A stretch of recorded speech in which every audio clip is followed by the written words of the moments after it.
10, 9, 8, 7, 6, 5, 4, 3, 2, 1.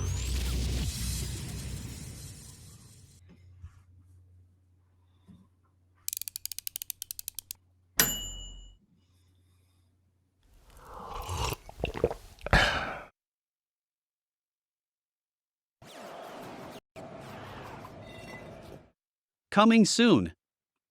Snake River Manufacturing is developing a revolutionary new way to design and build a custom kayak trailer. This modular design lets you customize your trailer one piece at a time, allowing you to grow as you go.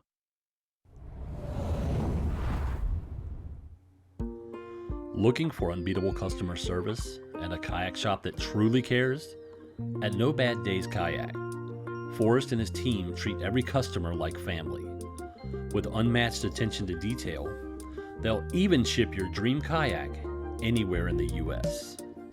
No stress, no hassle, no bad days.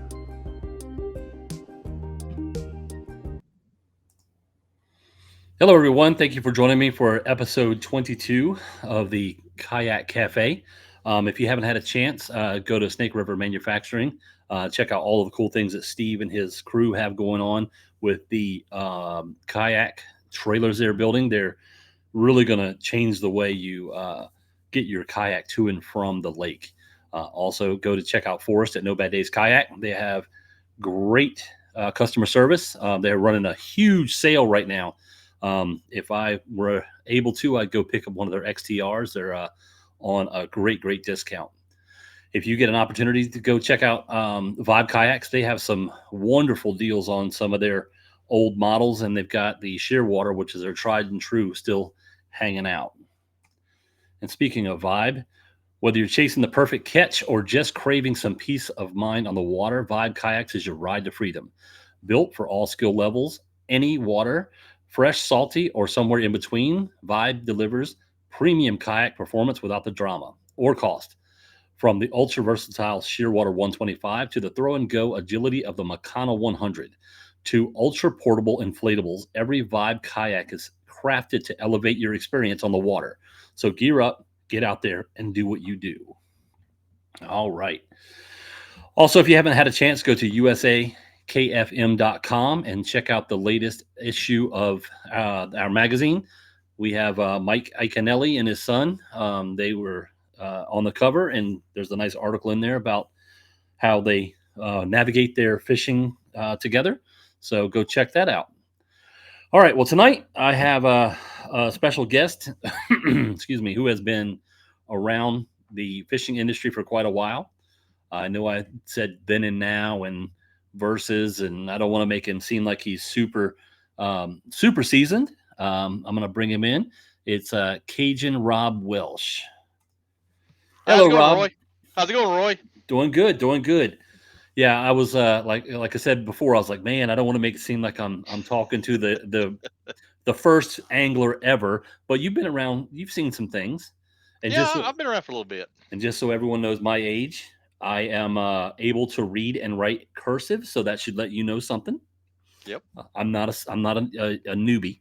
I can remember dial-up phones Oh, and yes. that kind of fun stuff. Yes, and when you wanted to we- be talk to somebody in private, you had the 30-foot long cord. You walked to the other room. Yeah. and then you had a shared line, so you had to make sure your Oh, neighbor wasn't on the phone. So the I'm party that old. lines. Yeah, the party lines. Yes. And you got to make sure that you listen for that click. Make sure they're not listening to you. Like, what do you? Yep. Get off my line. All right, Rob. For those people that don't know you, give a little brief rundown of who you are and what you do.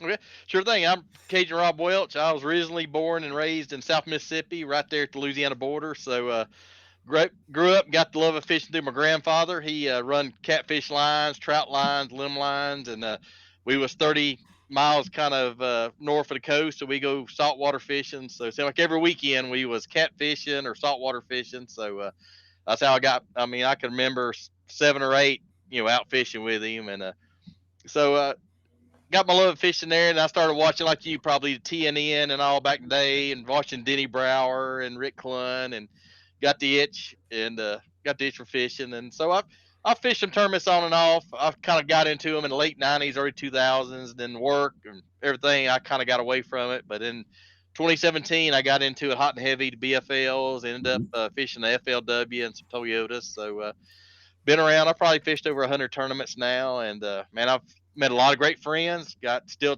talk to them on a daily or weekly basis. So I've met a lot of great folks, and I've been blessed. I mean, I've never had a bad boat draw, and I've fished with Gerald Swindle one time down in Toho for a Bass Open. Fished with Clay Mm. Dyer, and many, too many to name here. A lot of great guys I've learned from, and had a great experience. So, and then here recently, I had a change of jobs. I had an opening at Pittman Creek Wholesale, and they are the largest fishing tackle distributor in the nation, and we're in Stanford, Kentucky. So I've been there a little over a year.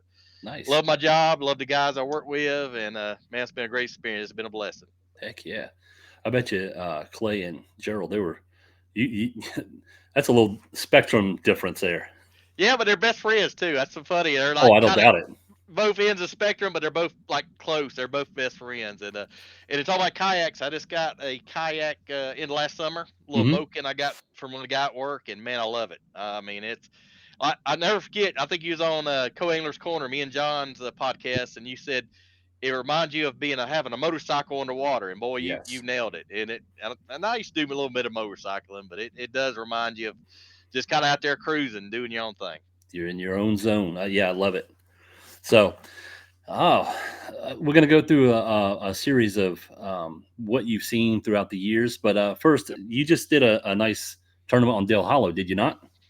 Yeah, I did a BFL and had a great boater. I mean, Tristan was a great boater, and he had me around fish all day, and I had a limit and started culling, and right at the end of the day, I was drop shotting, and we was on like a grassy point, and I said, man, something feels heavy, and then started feeling the head shake and set the hook, and this 4 or 5 pound largemouth come out of the water. And his largemouth act like Mm. a smallmouth. He cartwheeled as soon as he did my hook come out. And I'm like, oh man.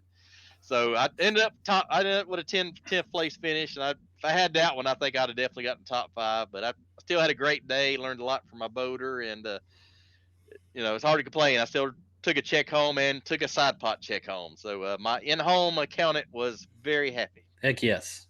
Oh, you have one of those too? Yep, I have one or Yeah. two. Yeah. The one thing that I don't like about fishing shows versus I used to go to gun shows. Hopefully, my wife's not watching, but I would go to the gun cabinet and get the case and it's empty. I'm Yep, like, I'm gonna go sell this. And I go to the yep. gun show, buy a gun, come back like, I couldn't sell it. So when I go to a fishing show, I want a nice rod holder so I can go and like, I'm gonna go sell this. So yeah, Oh, yeah, I heard that. It's easy to get too much. I mean, I probably got some stuff way back from the '80s and '90s still tucked yeah. away. So You find them when you're forced to clean the garage. yeah, yeah, pretty much, pretty much. So the one thing that I always talk to people about, like in person, not so I haven't talked to them on the podcast about it, but when I was younger, my go-to baits were like a pop R or like a sluggo or things like that. Yep, They're my go-to. When I go fishing now, I hardly ever throw them. Do you yep. have a bait that was like your go-to when you first started, like your confidence bait, and do you still throw it today? No, I kind of got away from it. Well, 100 years ago, I was high school back in the '80s. It was the only thing we had. I mean, me and my buddy would go pond hopping, Hmm. and we had Man's jelly worms and Snaggler Sally, which I still throw spinner baits. So I guess in a Hmm. way I still do it, but spinner baits was our favorite, because we had like shallow cover, a lot of logs and stuff, and so spinner baits, and then spinner baits seem like they've kind of come back around since Jason Christie won over at Hartwell. Seem like spinner baits has kind of come back around. Kind of chatter Hmm. baits kind of took a little bit of their thunder, but spinner baits definitely coming back around. And conditions has been high water, muddy, and the shad spawn. So I think definitely still have a place for spinner baits. And it has been seasonally windy too, so you Yeah. get the good wind spinner baits where it kicks in. So Oh, absolutely. yeah. So now another thing that I ask is when I was younger, like going fishing was like a highlight. It was so Yep. fun, and you at a point like even with my kayak, I have so many things on it. It takes so long to put it together, so Yep. long to get ready. Do you still have the moments where you go fishing and it's just like when you went when you were younger, your first times, like you're just going to have fun and it's a blast? Oh yeah, yeah. Like I'll get like a new technique I want to learn, so I'll just take out one rod and just a little pack of lures and put it under my seat on my kayak and go Hmm. out there and say I'm gonna grind it out until I figure it out. So that feels a lot like Yeah. just starting out. You can't like rely on some old standbys. You got that one lure and say, hey, gotta make it happen. But yeah, and then I'm lucky. Usually Friday's kind of our slower day, and Hmm. I'll throw my kayak in the back of my truck. And after work, there's a lake like 5 minutes down the road, full of milfoil and standing timber. Got some good fish in it, and I'll go out there for a couple hours, depending on how the day goes, and just go out there and have a blast. Yeah. I just recently picked up I call it a throw and go, but where I'm a bigger guy, my throw and go has to be a big boat, but Yep. a vibe. Um, oh my goodness, yellowfin. It's a Yeah. one. It's a tandem, but it can be a single. Yeah. So that's going to be my boat that I take out just to go paddling somewhere. So I'm looking forward to getting back on the water with that. Oh, Um, absolutely. so, what year did you start fishing? Was it It when had to you? be. It was probably late '70s when I was 8 or 10 years old. My grandfather, he'd Hmm. take me out like catfishing when he'd had limb lines and trout lines, and we'd go out fishing. And we didn't live too far from the Mississippi Gulf Coast, so we'd go out red fishing and go a little saltwater fishing. So got the bugged in, and he loved fishing, so I got my love fishing from him, and had some great times. And it's funny, how you get on the water and like certain things make you go back. He Hmm. always had a Prince Albert in the pipe, and just you almost kind of like smell and just like you get the same feeling. So when I get on the water, I feel like he's with me in some way or another, or he's smiling down on me. So it's always a Yeah, good thing. yeah. It's always good to have those moments, the reminiscent moments, and Oh, yeah. absolutely. So, what was your? Have you ever? Do you own a boat, or are you mainly a co-angler? Because I noticed. Mainly, yeah, mainly a co-angler. I've done it for since about 2017, and I've had a chance to get a boat or two, and it just things got in the way. But I got that kayak I said into last summer, and I've had a ball, Hmm. and I've really and I have a little bit of foot issues, so I think the kayak fits me a little better. I mean, I can still do tournaments, but in the day my feet start killing me. So, Right. but say like the kayak, it helps that because you're not on your feet as much, and I think kayak. I know you've seen it. The kayak designs over the last few years is really, I mean, just Oh yeah. it's unreal. Like the XTR 130 is talking about. Hmm. I mean, it's just unreal the amount of design and stuff they're coming up with. So, no matter what we're going to see in the future, it's going to be great. Well, definitely. So, um, when you first started being a co-angler, um, what was like the hot item then? Because I know that we've gone from like flashers to down scan to side scan to now Yeah. forward facing. Like It what was the go to? Yeah, it was probably shaky head, spinner bait, stuff like that. Um, but yeah, Hmm. shaky head was real big when I first started out.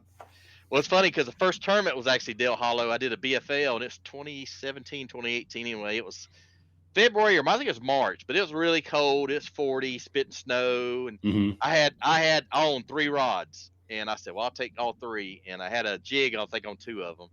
And so I grounded out with a jig all day, and then we got in this little bitty creek, and Boater took me down. It probably wasn't but 3 or 4 foot on each side. So I'm pitching a jig, and I get a professional overrun little loop. So, Hmm. and I'm like pulling it out, and I pull up. Hey, here's a fish, 3 pounder. They wanted a dead stick. I said, okay, ding. Here's my first clue. So about 4 or 5 casts later, there's a log or a limb, probably about 6 inches thick, across the water. So I kind of pitch it under there. There's a little stream running, Hmm. and I like, man, I got hung up or something. Then I felt, oh, that's not a hang up. It moved.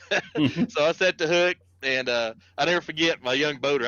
I'm friends with him today, and so I said, this is a good one. And he gets the net and scoops it up, and he looks. I never forget. He looked at me and says, "You're getting a check today." It was a 5.6. It was a five. Wow. So I caught three fish that day. I missed a couple, but I caught three fish.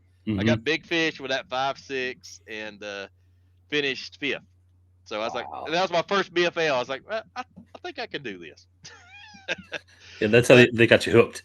yeah, I did. Well, and then before the end, I went as a marshal at a couple events. And Hmm. for anybody that's kind of on the edge, hey, I don't know if I can do this.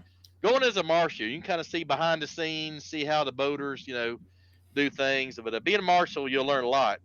I think being a marshal, you'll learn more than you will as a co-angler because you can focus on what the boaters doing, and they're pretty good about talking, answering questions, and talking.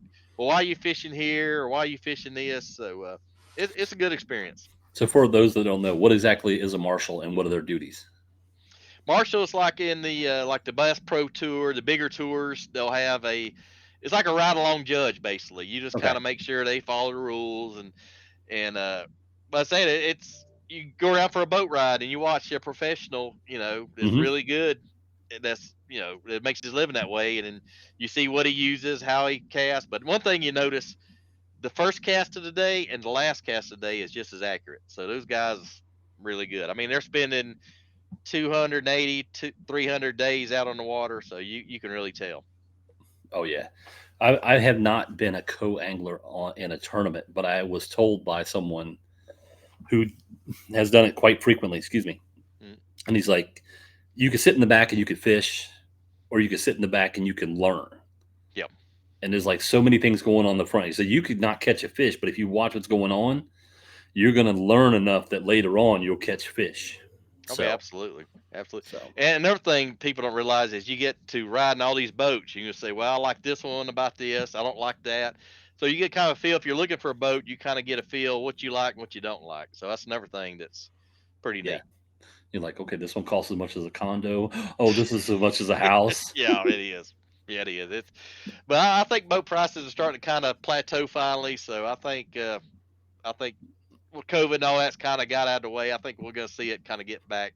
And aluminum boats, I mean, what they do to aluminum boats, I mean, they got them rigged just like the fiberglass ones, Oh yeah, and they're just as good, just as fast, and a little more. I think a little more durable. So, but definitely that's something to look at. Those aluminum boats they got now. so imagine you've seen a lot of advancements in boats as well throughout your career. Yeah, So yeah. The from the two stroke going to the four stroke, I think was a huge jump.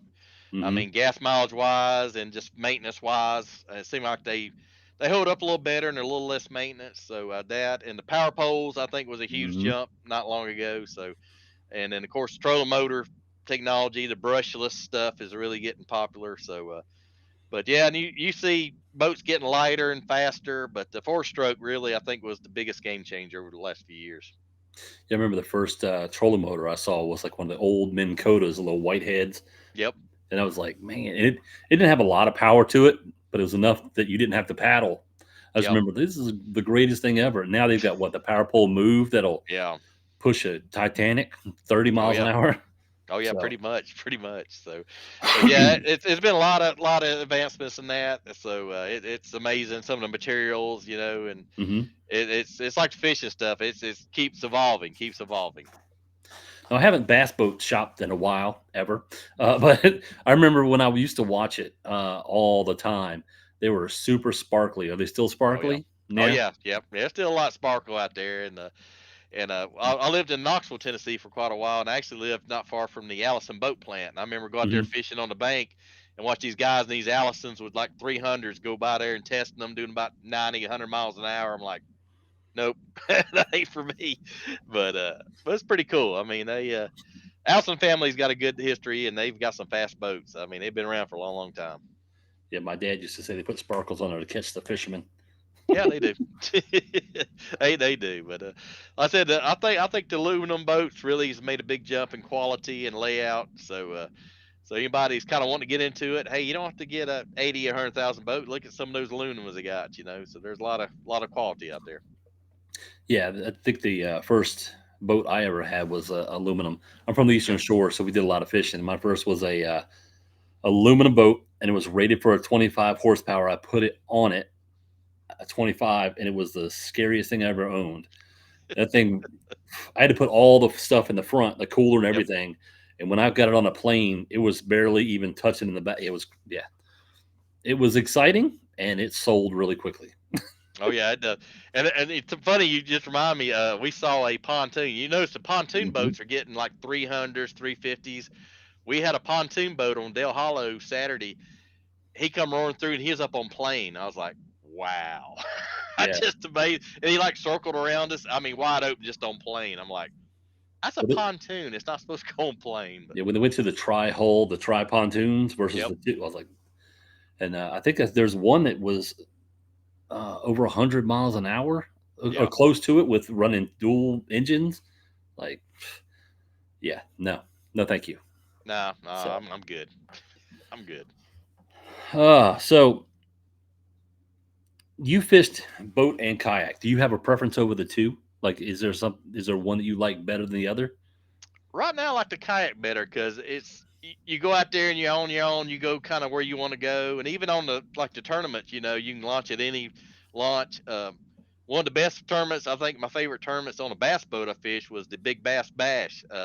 Fished with a friend down in Alabama, and it was like you launch wherever you want to, you weigh in whatever hour you want to, and you got to pay out, every hour. So, but yeah, kayak I mean, I still like going on the boat, but just it's more peaceful and you kind of go where you want to go. And I'm kind of a shallow water guy, so Yes. and then one thing I noticed that I didn't realize is when I go kayaking, I come back with more lures because there's some in the Oh yeah. branches the boats can't get to, some on the bank that's followed by rocks you can't get to, but you can. So I noticed That's, I bring more lures home than what I start with, which is a plus.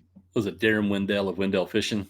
Every once Yep. in a while, he has a magic lure tree he goes to. Yeah. Yeah, he like pulls 4 or 5 things off for the same tree. And like Oh yeah.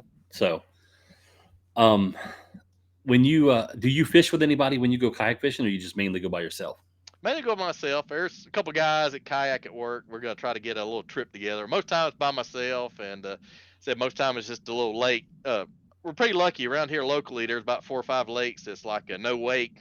So if the Mhm. big boats are out there, they can only idle. So I think that makes it perfect for kayaks. And I got lucky. There was a before I got this kayak, I'm like, I want to see if I can do it. And they had a little place at the local lake that rented them out. Mhm. So I ran one out half a day and I paddled around and didn't go swimming in it. So I said, yeah, I think I can do this. But I took one pole and caught a few little bass, and I was like, yeah, this I can do this. So, but Yeah. yeah, if anybody think about getting a kayak, try to find a place that rents them and give it a try. So, but Yeah. once I did that, I had the confidence. I was like, yeah, I can do this.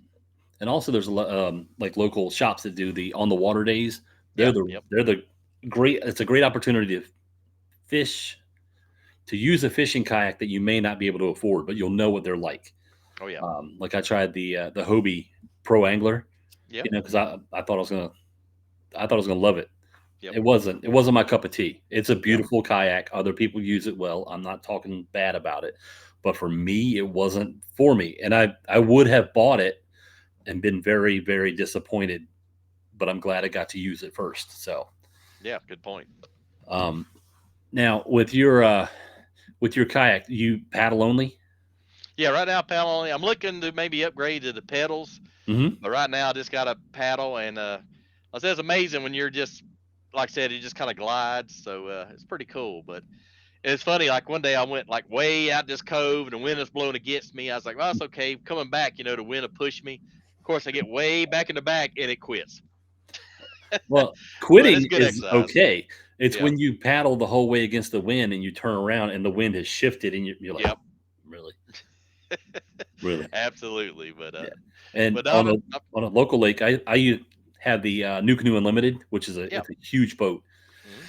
and I paddle that, and I was coming back in the wind, and that'll let you know you're not living Ooh. right. Oh yeah. So You're a little tired time you get back. a little bit, yeah. Heard that.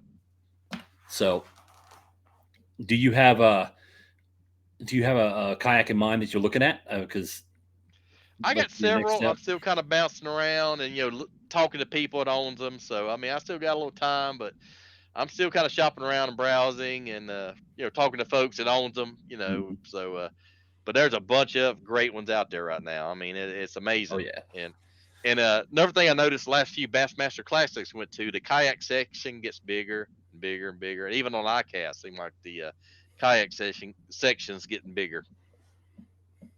nice. So we've already discussed, you've seen a lot of stuff. Yep. As a co-angler, I'm sure on the water you've seen kayaks fishing throughout the years. Oh yeah. How, from your standpoint of the boat angler, how has the sport changed in your eyes? Like, what is your outsider? You're not an outsider anymore, but Right. from an outsider's perspective, looking at the kayaks, the techniques, even the community, if you have an insight on that. Yeah, it seems like another thing I like to get on kayak is the kayak community, like the tournaments, seem like it's just got a different vibe, like a real Mhm. laid back vibe. I mean, like I like I've seen guys fishing a kayak tournament come up beside each other and talk. Well, I've caught them over there on this. I mean, they're like share info, and I saw guys that Mhm. had motor trouble or something, and every guy go out and tow him back and help. So I mean, it's got a different vibe, and and talking about kayaks during the COVID, I had a buddy who worked at Cabela's up in Lexington, and they'd have a thing of kayaks come in, and next day they'd be sold out. And I'd go to the local lake, and it'd just be kayaks everywhere. It's pretty cool because they had mom and dad in the kayak, and kids in the kayak. Mhm. But yeah, the kayak scene seemed like it's a little more laid back. But it, I can't put my finger on. It's just a different vibe, a good vibe, but Yeah. it's just a different vibe, and I really like that. Well, since you've ridden motorcycles, I like a fall back on that with that as well. Like you're riding down the road, unless it's like one of the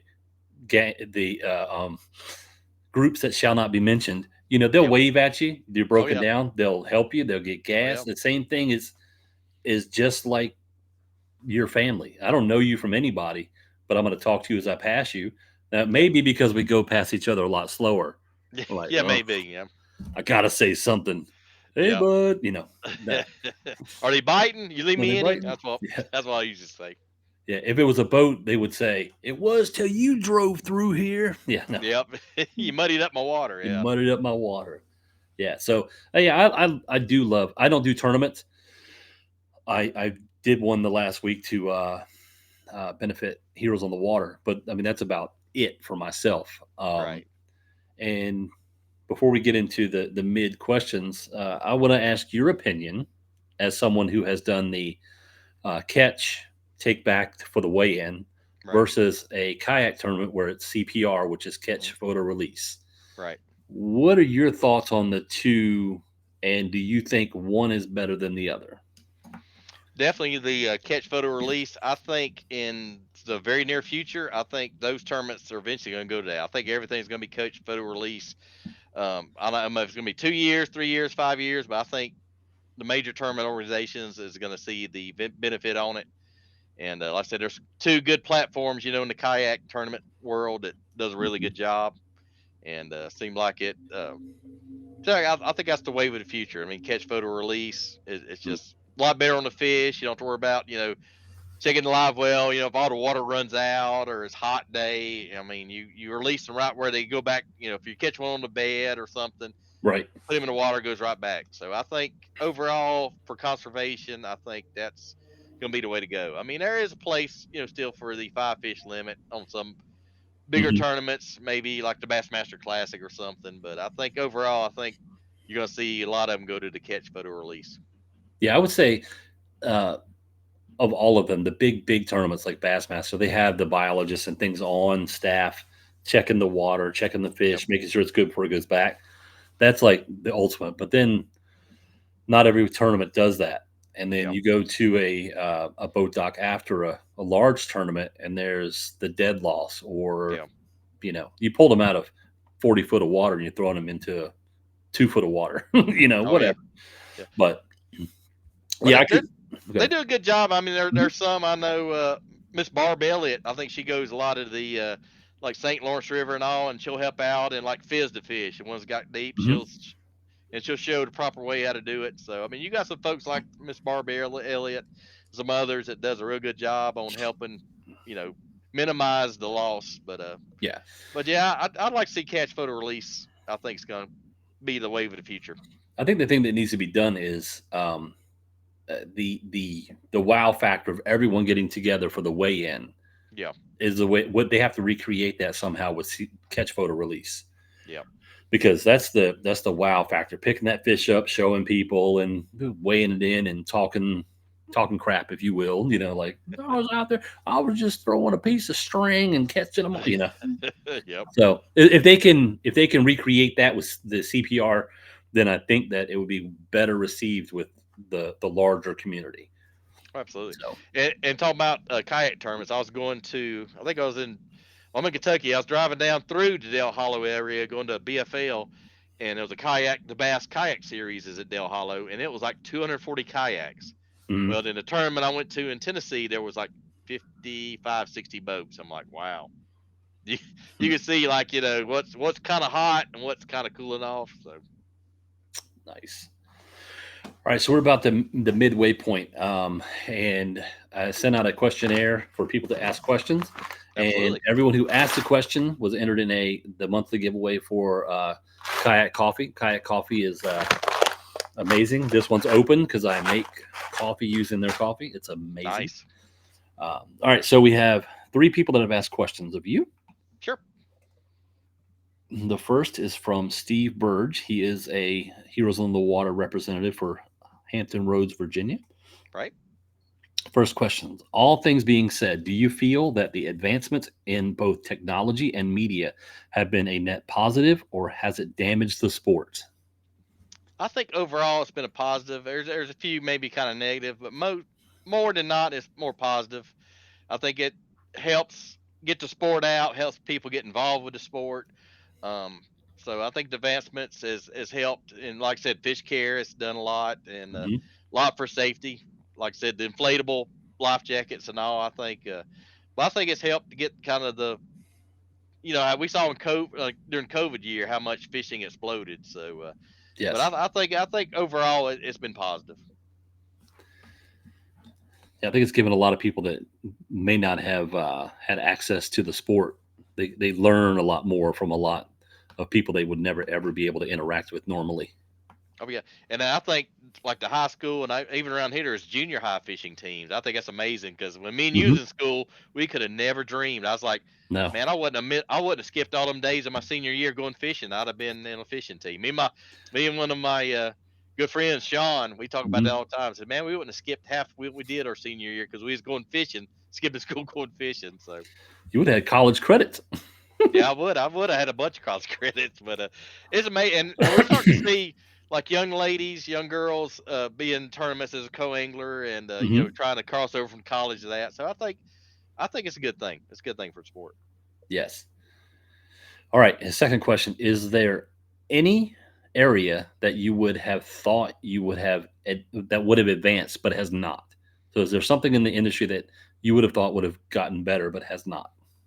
Yeah, I remember a few years ago. I think it's 4 or 5 years ago. I think on the Bassmaster Classic they had like a propane powered like outboard, and I Hmm. think Mercury had it. And I thought that was going to take off on the smaller, aluminum boats, whatnot, and it just kind of vanished. And the um, some of the jet boats, like the jet propelled outboards. That was kind of hot for a while. Seemed like Bass Pro kind of pushed it, and it didn't seem like, except for like Florida, maybe Louisiana, some of those areas, it didn't really take off like I thought it would. So that's a couple of things, I guess, off the top of my Hmm. head that I thought was going to take off, especially the jet drive. With shallow water, all these aluminum boats, and it didn't. I mean, you see one once in a great while, but not like I thought it was going to. Hmm. See those mainly on the rivers where they Yeah, encounter a yeah, bunch of mainly on the rocks. rivers. Yeah. Which, with the amount of boats hitting stumps now, they might need to swap back over. Yeah, we've had a ton of high water. I know here, like Lake Cumberland. I mean, they raise and lower it so much when it goes up, all that debris and logs come in, yeah, we've seen more accidents this year than I can ever remember. So, and then guys just gotta be careful. I mean, just take your time because I see a lot of waterlogged logs that's just right under the surface. Me and a boater hit one. Luckily, he was coming out of the river. We wouldn't do him at 20 or 30, and it didn't hurt the boat, but it broke his throttle clip on his motor. Hmm. So he had to like wire tie it and electric tape it. And we go about a mile and it'd come off, and he'd have to redo it. So, but we got lucky. He wasn't going fast. But me and him, neither one seen it till we hit it, and it was like, ooh, scary. Yeah, I've hit quite a few stumps in the kayak. I can only imagine full tilt.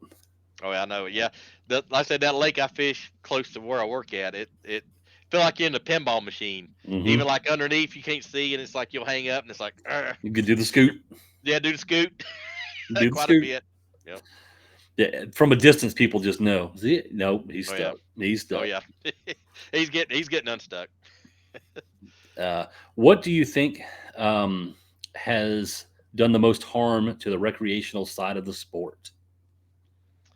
Bad as I hate to say, it's just an overabundance of tournaments right now. I mean, some of these lakes are just getting pounded. I mean, they got, wildcats at night, and they'll have like I've seen you're going on a weekend. There's like 4 tournaments out. There's 100 boats in this tournament, 40 in this. I mean, it's just way too much. I mean, it's definitely. I mean, I think it's definitely made fishing tougher. I mean, the bite's been tougher, but just all this pressure, and it amazes me because I hear guys talk about Japan. That's why Hmm. we get all these good techniques from Japan.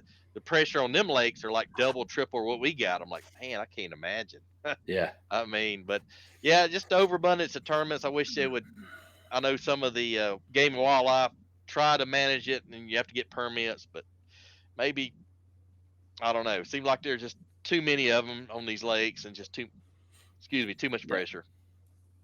Yeah, that makes sense. That's a great answer. Yeah, yeah. But I say I love tournaments, but yeah, I mean, you go out and there's 5 hour tournaments, or you're out. Like I've been on Cumberland, there'll be we're in like a 40 boat tournament, and there's a high school tournament. It's got 300 boats out. It's like, geez, Louise. So All right, so this is from Philip Huddock. He owns 47 Lures. And his first question is, what's one old fishing technique you want to see brought back? hmm. Interesting. Well, I did get kind of my wish. I love spinner baits. That's why I grew. And spinner baits has kind of made like a comeback this year. Mhm. Seemed like chatter baits kind of went down, and like I said, Jason Christie won that event on spinner baits. So spinner baits. Uh, so I got kind of my wish on that. Spinner. I've always fished spinner baits. I've won some big bass trophies on little spinner baits. So spinner baits, I think, Yeah. is pretty good. I said top water. Well, I mean top water is always good, but yeah, I guess spinner baits. And I'm glad to kind of see it come back around. And it seemed like every 5 or 10 years, it always kind of comes back around. And like we say, in the muddy water and all the wind, I think has helped that bite. And Hmm. yeah, I say spinner baits. Yeah, I love spinnerbait fishing. I love the just by adjusting it, like you put skirt, no skirt, Yep, uh, uh, trailers. Yep, little different trailers. trailers, Hmm. put the trailer hook on it. Like it's all these little things that can be done to it. Just it, it's a versatile lure. So yeah. Uh, Yeah, and I got an old school setup. I got like a little 6'3" rod, medium heavy, and I'll mhm. put mono on it, and I can roll cast it on a kayak or a boat, and just I can get accurate, get under bushes. It's just so much accurate that smaller rod. So Oh yes. and then running mono because I'm doing close quarters, close targets. So it works out really good. You can just sneak up on them in the kayak. Yeah, exactly. And and way you get that roll cast going and just ease it and just kind of just set it on them. All right. What's one innovation in the future of fishing electronics you want to see? Hmm. I've heard some rumors about stuff coming out. I said the live scope's good, but you just see kind of shadows and light. But I think some more higher definition, like what's actually on the bottom, like you see a box or something, Hmm. or see a little more high definition, I guess. I mean, live scope's good, but a little more because you know how it is. If you don't really experience with it, you're like, well, I see some blobs and some, this and that. So I guess I think it'll be a higher definition of what we got now. So that's gonna be pretty interesting. When I was younger, I used to joke around about having glasses you could put on Yep. and the water goes away. So Yep. all you see is the structure of the fish. And when I said that, it was like the craziest thing anyone could ever say. Yep. Well, now you have live scope, and then the advancements in live scope, you're going to get, like you said, that higher definition. It's just going to be, it's going to be great for people like me who want to see what they're not catching. Yeah. I got a strange feeling we're gonna see guys with like the 3D goggles, like Hmm. the big goggles like the kids got, and it's gonna like you can see underwater better, because you don't have to worry about the glare on you. I got a sneaking suspicion we're gonna see that in our lifetime that you're gonna have virtual reality glasses or goggles on. So I see that. I don't know if that's gonna be a plus or minus, but I would like to see more high definition. What's actually on the bottom, like little ditches or cuts. So we'll we'll see. It's gonna be interesting. Yeah, I saw a video of Google Glasses, and they Yep. had like the live scope playing in it. I was like, Oh, that's crazy because yeah, it's great. you could hook it through the the Ethernet into the wireless, Yep. and you can just play it wherever. So Yep. And the mounts, I seen a mount the other day that it was on the deck, but you hit it, it's like has a shock absorber and it comes up to about chest high. And hmm then when you go to run, you put it back down, lock it in. But it's pretty good. It's like one of them desks. It goes up and down with like a shock absorber, like a little strut. there's always someone thinking of something next. Oh yeah, it is. All right, what direction do you see the kayak fishing industry going in the next 5 years? I think we've seen it like the bigger, like the XTR, like I said, the XTR 130s. I think we're going to see bigger and bigger models like that come out, a little hmm wider. And I think it's XTR 130 is amazing. I mean, the way they got set up. But I think we're going to see some bigger and wider boats. Yep. And I said we've seen Jackson come out with his carbon fiber. Was it hmm like 40 pounds carbon fiber boat? I think we're going to see some different materials like that. So I think we'll see some carbon fiber, and we'll see some bigger boats like the XTR 130 coming out. Yeah, people will talk trash about it till they beat them to the fishing Yep. hole. They're like, maybe I need to get two. Exactly. All right, this one is from a gentleman by the name of Jay Angel. I think I know him. I think I've heard of him. All right, so Jay wants to know, please talk about the evolution of the wacky worm. Oh yeah, I mean that's a technique back in the day. I think we saw it the Nico rig. I mean, hmm I remember way back in the day they called it nail weighting. Like back, I remember Woo Dave's talking about nail weights back in the late '90s, and you see what it's gone to today. A lot of guys are using it forward facing sonar.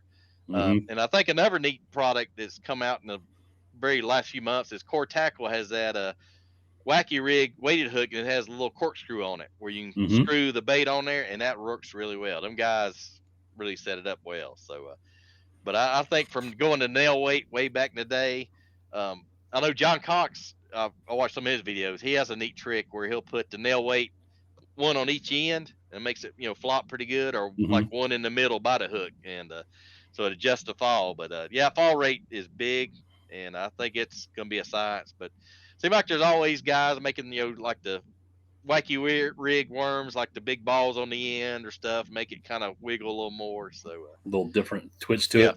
a little different twist to it, and some will put like a little cut or a little joint in it. So but it seems like it's always kind of somebody's come out with a different twist on it. But it's a fish catching machine. Is all I know. That's a fish catching machine. Or the willow spinner blades they could push in the Yep. ends. Yep. Those are there's a like you said, fish catching machine, but it's got a lot of different options to it. Oh yeah, yeah. I remember. Was it Poche did that with a little tail spinners? Got the little corkscrew. Yeah, I've used hmm them. It's pretty cool little trick. Could bedazzle your wacky worm. Whatever it takes to get bit, whatever the fish wants, man. All right. So, in your opinion, what are some of the best innovations in soft plastics you have seen over the years? I guess on number one, Z-Man. I mean, that stuff is, like I said, when that TRD come out and you catch 40, 50 fish on it, and hmm it's like, like back in our day, Stretch Armstrong. It's like Yeah. the Stretch hmm Armstrong or pot plastic. So Z-Man is really kind of, I guess, cornered the market on that, and I mean, it's incredible. Uh, I said some of the poor technologies like Robo Worm with like two or three colors. I think they've hmm only one that's really done a real good job. And some of the Japanese manufacturers, I mean, some of their colors and finishes and stuff they're coming up with is amazing. I mean, Yeah, they are definitely thinking outside the box, yeah, definitely. I mean, like the fuzzy dice. oh yeah, definitely. And we're gonna see more dice. I know I've seen one. It's like an octagon with the little leads coming out. So hmm there's still some more dice coming out.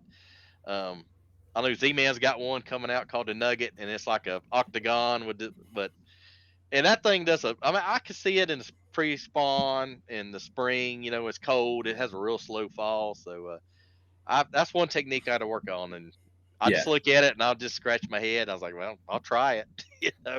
I heard somewhere that it is supposed to emulate what they would eat as a fry.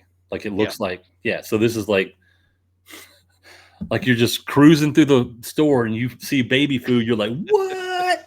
yeah. Bush But peas. yeah, but that slow fall. I mean, it flutters Yeah. down. I mean, it does look. I mean, slower than a wacky worm. I mean, just way it kind of just flutters down, and it's pretty cool. Awesome. Well, that's the extent of my questions from the guys, but I wanted to touch on something because you were saying um, the water level and the stumps and things like that. And uh, my question for you is like the evolution of maps when you Hmm. first started going fishing to what there's available today. Oh, it's night and day. I Give remember. give me your prep for first year tournament fishing Mhm. versus now. I remember, I remember even having the flashers. I mean, the flasher was like high tech. David Mhm. Fritz would say, "Well, this is a hard bottom because you see all these dots here flashing." And like I said, seemed like they had like s- some of the down scan and stuff, but when it went Mhm. to side scan, that took it up to next level. That side scan was you see stumps and contour changes, and then when it went to live scope, it just took it up to never level. So I think it went from the side scan, and then it went to live scope, and it just higher and higher every year. I mean, it's amazing technology. Yeah. Yeah, I know the apps they have available now for places that you have never been. Yep. They say the soft bottom, hard bottom, wind direction, some fish catches, all kinds. It's crazy what's available out there. I think for someone to, um, uh, I imagine going back in time, Wow. and showing like, hey, do you realize in what 20 years Yep. this is what's going to be out there? They would, they'd probably kick you off the boat. Oh yeah. You no drinking on my boat. Well, I remember back in the day, you'd say, "Well, this tree's over on the left," and you get kind of triangulate where your brush pile was, and now you're like, you got a dot on it. You got a spot lock, and you got a dot on it. You know exactly where it's at and Yeah. how to get to it. So that's pretty amazing technology. Yeah, that's what I was listening to a podcast with a couple of pro anglers, and he was talking about fishing the ditch, is what he called it. And he's like, you Yep. have to Yep. go down to the warehouse, but you got to line the warehouse up with the tower, and then Yep. go to the right 400 yards, and you're on top of the ditch. I was like, oh my goodness, this is old school. Where's Grandma live? Go you go down to the goat, and you turn left at the tree. Yeah, Oh yeah, yeah. I've had directions of farmers like that. Well, you go past the old Barnes farm, one that burnt down 5 years ago, and then you take a right. Then you see the cow standing there, and you take a left. It's like, okay. yeah. I also even like rods and reels. I imagine your first year compared to like now they have the digital control reels where Oh yeah. anybody can, you know, they don't earn their bird's nest like we did. No, and it's amazing. I mean, reels and rods have come a long way. I think the gap in quality has really gotten slim. I mean, it's a lot of great rods out there, great price points. I mean, depends what you can afford, but Yeah. I think the rod quality and the materials has really jumped over the last few years. Yeah, even what I would consider a low quality rod is extremely high quality compared to where we started. Oh, it's super light compared to what Hmm. we had like in 2015, 2017. Absolutely. Yeah, it's just crazy because just seeing the advancements that were made, like I said, in the 20 years, I can only imagine what's going to happen in the next 20 years because Yep. I think the advancement rate for where we are now from where we started is going to be a lot shorter because of the knowledge base of all of these kids that are really really good Oh with yeah. computers and all of the um, AI and stuff like that. They're going to be creating things at a rate that's going to blow our mind. Oh yeah. And I I've been talking to my friends at work, and I kind of see within the near future. Even live scope guys are having to throw further and further out to get bit. Hmm.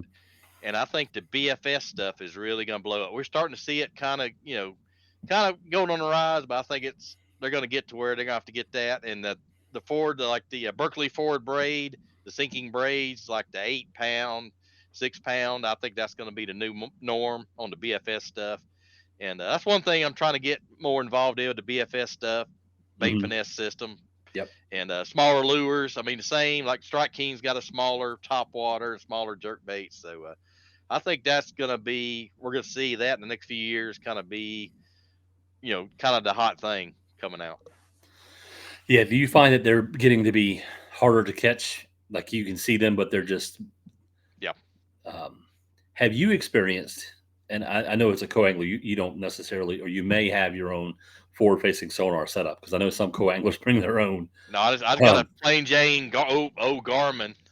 So, but on Saturday the boater had a big fish, and it was strange because she was garden fried. She was a big girl, and mhm. she was garden fried, and we could see bluegill coming in, and she would chase them off. And then he threw everything he had, and I think there was one glide bait he threw out there, and the fish followed it. I mean, he was right on it. She was right on its tail, and he'd stop it, jerk it, and then she just turned and went back. So, but Escorted it to was the like door. 17. Yeah, it was like 17 foot down. She was doing that, and I was like, wow. I didn't know they had guard fry to be at that depth. So that was kind of amazing. And not having forward facing sonar, we'd have never known that. But there's a little structure or something right there that she was holding on to, and the fry was just in a little ball right there. So Yeah, burning the bank. It makes you wonder how many fish you've passed over because they didn't yeah, like it on first presentation. Like, yeah, and that's kind of one thing with a co-angler. If my boater's up against a bank and he's paralleling or 45ing with a crankbait, sometimes I'll just drop a drop shot down, just drag it. And I had that happen one time in Del Hollow, and after I caught about 4 or 5, well, there's like 10, 12 inches, and after about the fifth fish, he finally said, "What are you doing back there?" And I said, "Drop shot." And he says, "Well, show me how to do that." So I taught him like 5 minutes, and yeah, that's good when you can get back. You know. oh yeah, and I said, and I've had a bunch of great boaters, and I've had some that like I was catching on drop shot. I gave, hey, man, you have anything, and they're the same way. Hey, if I start catching them, you're more welcome to my tackle. So, but there's a lot of great boaters out there that will show you and train, show you. So if any Yeah. younger anglers want to really learn, go out and be a co-angler, and they will show you, and you see, exactly what they fish with, where they go, why they do it, and they'll have no problem trying to teach you, what was in their mind, how they're thinking. So how does someone go about becoming a co-angler if they wanted to do it? I've talked to some young kids, and usually I'll recommend there's usually local bass clubs like a Bass Nation, or Mhm. I think some of the Major League Fishing still has some Bass Nation. Get in like a local club. You have like 20, 30 guys, and they'll partner you up with somebody at tournaments. That's the best first step I'd recommend. And then if you get kind of comfortable and you kind of figure it out a little bit, then go up to like the BFLs. Those are usually within an hour drive or 2 hour drive, and pretty competitive, and a lot of great guys in there. And you got a chance to win some money and trophies, but the experience is the main thing. Learning how to handle a boat, what to do in this situation, or if it's pouring rain and cold, how does a boater adjust? So, and in the big thing, I had a lot of guys say, "Well, when you're a co-angler, when do you figure you're going to jump to the front of the boat?" I said, well, everybody's different, but I mean, the practice time is the biggest thing. Guys I've talked to, going from the back of the boat to the front, you got to have several days of practice, because Mhm. their competition is good on the back of the boat, but once you go on the front, it's like from going to high school ball to college. I mean, it's a big jump. It's a big jump.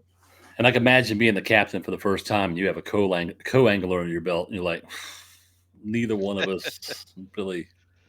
Yep. I'm sorry. Yeah. Yeah. But As a co-angler, you might not win enough to uh, buy a boat, but you would win enough to buy a kayak. yep, yeah, that's very possible. But like I said, this the get to learn from these guys that's done it for years and years, and get some of their experience, and see how they, what they use, how do they figure, hey, the fish is gonna be here today.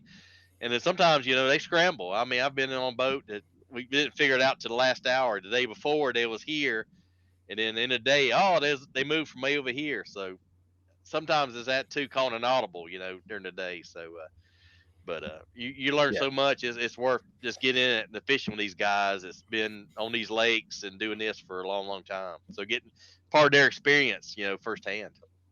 Yeah.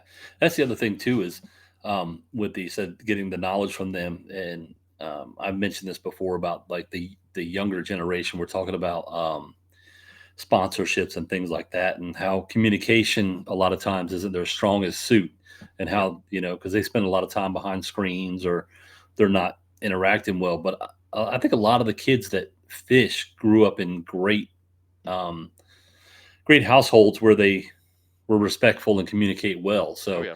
that's like the ultimate way to get any information is respectful and you know be humble. Don't Oh come in yeah. there like I know everything. No, like I said, I tell a lot of these guys, you go in and you like if you're a co-angler, you go in your boater's boat, Hmm. treat it like it was your dad's boat. You don't want to spill coffee or spill. Be respectful. This think, hey, this is my dad's boat, and that gets you in the right mindset.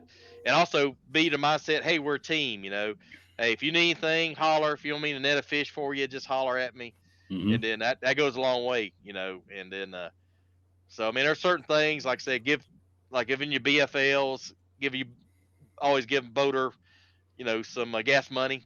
I Hmm. mean, even if you don't accept it, offer it. That's a sign of respect. And I try to do it first of the day because things get crazy at the end and the way in. And I think that sets a good precedent. And they know, hey, this guy's a team player. He's doing the right thing. So, and I've been blessed. I had one guy draw me 2 times, and the second time he drew me, he said, "Oh man, I got you! All great!" He's like all excited. That pumped me up. I was like, "Wow!" Yeah. So, but he has a lot of great guys out there, and they'll show you and teach you, and you ask them any question, and they'll give you a straight up answer. So, Heck yeah. Awesome. Well, we're coming up on the 1 hour mark. Is there anything you want to share with anyone? Anything maybe we've missed? no, I was just gonna say, being in the fishing industry, and I see tackle dealers orders every day. Hmm. This time of year, uh, we call it fluke season, Zoom Oh flukes. yes. So, Zoom fluke white pearl, that's your top seller right now. But and it's kind of getting into as soon as fluke season goes over, frog season. Frog season is in effect. So, Oh so yes. definitely, get out there and get you some flukes, that white pearl one. And then one thing I've been kind of, uh, I know one thing's hot on the tournament series, the clutch swim baits. They're really hot. They're hard to get a hold of. So luckily I got a couple. But the glide baits are pretty cool. You know a And guy. yeah, I know a guy, Mm-hmm. and I work for a guy that has them. So, but yeah, they when we get them in, they go out fast. But that clutch, Josh, I know the guy that makes them does a really good job. And before he even worked at Pittman, I saw him at the East Tennessee Fishing Show, and he had one on display, and never forget. And he said he had a pair of dikes, and you could hit his glide bait, and the color instead of just being on the outside, it was all the way through. So if you chipped it off, the color was still there. So Oh, yeah, he does a really good job on it's them. not a So sticker. no, not a sticker. So but yeah, and then we get lucky. We get some samples once in a while. We try out, and one thing I've really been impressed with, get it out here, is there's a real company out of Texas called. I'm not sponsored by them, guys. So just Bates Reels, Hmm. super light. They're a one piece aluminum frame. I've used it on the last couple tournaments, and I've been really impressed with them. They are a little higher end, but they're lighter weight. So if you got a rich son or daughter that wants to get you a good Father's Day gift, get a Bates reel. Yeah, I've heard of them before. They're pretty good. Yeah, very good. And you don't have to worry about tariffs because they're made in Texas and they're assembled and manufactured in Texas. So Texas company, great folks, and they got some reels. I know you'll see some of the pros use them, and they'll use the saltwater version. And the only difference on the saltwater version is they have brass gears, brass Hmm. internals. So and they have a real sweet swim bait. I think it's called OG the goat or OG swim bait, and it has a big like a 7-inch handle for big glide baits, just like that clutch. So pretty Yeah. innovative. But yeah, and then of course we can't talk about fishing without talking about the Sakamata shad. They're still red hot. They're hard to get. But I saw a guy I fished with just whack him one day on that Sakamata shad. I mean, just kill them. So that's still, I said, and their colors and their textures pretty cool. They got a couple of companies that's got a close rep. I know some of them will use that, the close replicas practice. But when the tournament's on, the money's on, they'll throw that Sakamata shad. Oh yeah. Got to use the real deal to make the money. Oh yeah, definitely. And I don't blame them. You got to do what you got to do. But yeah, I've been real fortunate. I've been fishing tournaments for a while, and I've seen a lot of things. And I'll give you a quick story. One Mhm. tournament I went to is down in Cumberland. Had a young guy with me, and great boater. I mean, he was a good guy, great guy. And So it rained the night before, and he stayed at a hotel, and he left his plug out. He forgot to put it in. So I back him down and launches out. It picks me up. And we're sitting there, and the bilge is going crazy. And he's like, "Oh man, I left the plug out." I said, "Oh, man, don't sweat it. You can just pull on somebody's trailer, and just plug it in because it was cold." He's like, "No, man, I got this. Grab my ankles." I'm like, "Huh?" So he strips down his underwear, and I'm holding him upside down. He's scuba diving, putting the plug in, and I'm like, "This is it." And good thing it was dark; nobody could see. And Yeah. he said, "When I kicked my legs, pull me up." And luckily, he was like 130 pounds, soaking wet. So he got the plug in, and thankfully, I got him up. He didn't drown, so that was pretty interesting. And I said it was cold, and I was like, "Hey man, it's your boat, your call. I'll do what you need me to do." But when he said, "Hold my ankles," I'm like, "What?" It was way too early in the morning at 5:30 or 6 in the morning to say, "Oh, okay, let's go," I guess. That's crazy. Yeah, it is. But we had a good day, and we had some good laughs about it later. But I was like, man, I just pulled on a trailer, man. I wouldn't have got in the water that cold that early in the morning. But he was a young guy, so hats off to him. Yeah, most of the boats that I was on or used growing up were either open hull, like a Yep, John boat style, or a work boats for clamming and fishing, yep, and those had the plugs on the inside versus the outside. yep, So when you would clam and fish, water would get in the boat, and the way we would drain the boat is basically get up on a plane, pull the plug, and the water would go out the hole, plug it up, you're good to go. So when I first saw my first boat like going down, and they're like freaking out, I'm like, oh wait a minute, they don't have access to that plug. It's on the outside. They're yeah, yeah, yeah. Well, some they got the remote plugs down. Some of the boats they got a remote, actually a little switch on the boat on some of the newer ones, so you can just like do a switch now, open and close. So that's yeah, pretty cool investment. So I think but yeah, there's certain boats that's got little, like you say in kayaks, there's yep, certain ones that's got some stuff that's just come out, like the Crescent. I think the Crescent's got some neat features that just come out. So the right, Shoaly and the Smallee's pretty cool. But yeah, I'm still kind of browsing and talking to people, seeing people out. Has a certain kayak and say, "Hey, what do you like about it? What you don't like about it?" And so I'm still kind of browsing. So I will yeah. hopefully upgrade this summer. Hopefully. It's like when I think you may have even asked the question like, "What's the best kayak to get?" And it's like there's Yeah. so many questions to ask to give you that answer. Like, do you still want to have the freedom of putting the back of your boat, back of your truck, Yep. and going fishing? Well, Yep. you can't do that with my unlimited. You Yep. can't do that with an XTR. Really, you can Yep. put it in the back of the truck, but the minute you get it out, how are you getting it down to the water? It's a Yeah. tank. Oh yeah. So there's so many facets to that question. Like Yep. so, but Yeah.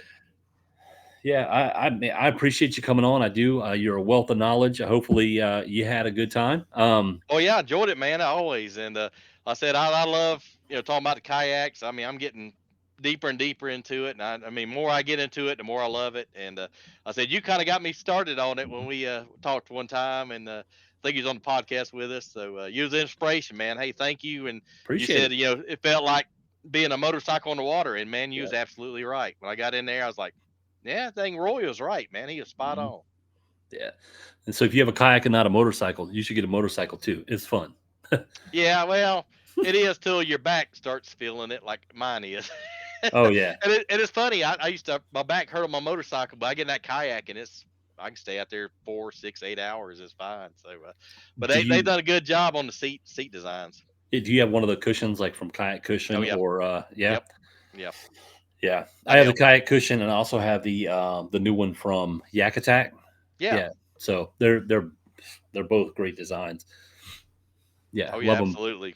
And I said it's amazing some of the the accessories and stuff comes out on the kayaks. It's just amazing. I mean, it's always some little new thing, and always so like Yak Attack's been kind of on the front end of inventing different stuff. I mean, they're almost like the Xerox of kayaks. I mean, for accessory wise, and but they do a good job. They've got it all. And if they don't have it, they will have it.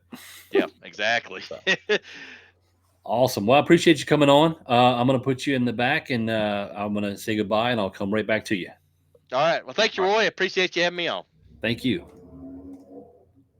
All right, everyone. That was episode 22, then versus now. We got to hear some cool differences of how things have evolved over the years through the fishing industry.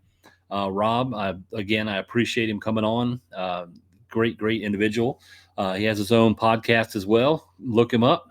Cajun Rob is all over the place, and just follow what he's got going on. So he's got a lot of cool stuff going on. So, all right. And if you guys are in the market for some coffee, kayakcoffee.com, they have code CAFE20 for 20% off all of their coffee. And if you want, you can go to Nico's Art Therapy on Facebook. They are making these cups, and all of the proceeds go to Nico and help him with his therapy. He has some special needs, and this is a great way to keep him keeping on. So also, if you have the opportunity, please go to usakayakfishingmagazine.com or usakfm.com and check out the latest issue. Please subscribe, share with friends. Anybody that has a kayak or the love of fishing, send it on, please. So, all right. Well, thank you all for joining us, and we'll see you next week for episode 23.